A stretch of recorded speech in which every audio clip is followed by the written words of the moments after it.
Una telefonata alla voce di un falso appartenente alle forze dell'ordine e una storia inventata per mettere paura. Il cliché è rodato. Un furto in città, 3 persone in fuga a bordo dell'auto dell'anziana, servono controlli immediati su soldi e gioielli.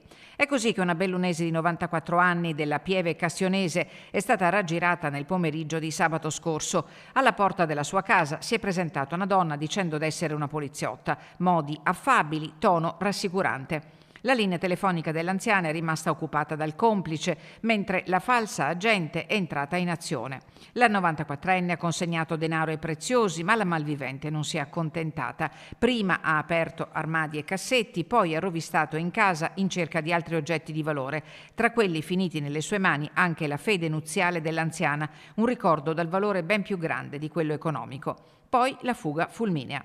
Ma questa volta il copione si è interrotto prima del previsto. I carabinieri del nucleo investigativo di Belluno, informati dell'accaduto, si sono messi sulle tracce della donna individuata nel giro di poche ore su un treno mentre cercava di lasciare la provincia. Si tratta di una 43enne di origine napoletana con qualche precedente. I militari l'hanno perquisita e addosso e tra i suoi effetti personali sono stati ritrovati il denaro e i gioielli appena sottratti, oltre al cellulare della vittima. Recuperata anche una patente falsa e altri beni sulla cui provenienza sono in corso accertamenti.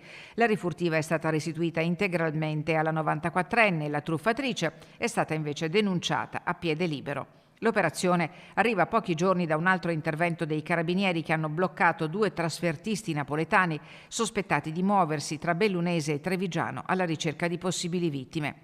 Dai carabinieri arriva l'appello a non abbassare la guardia. Nessun vero appartenente alle forze dell'ordine chiederà a domicilio soldi e gioielli per effettuare controlli. Di fronte a telefonate sospette, la raccomandazione è una sola: chiamare subito il 112.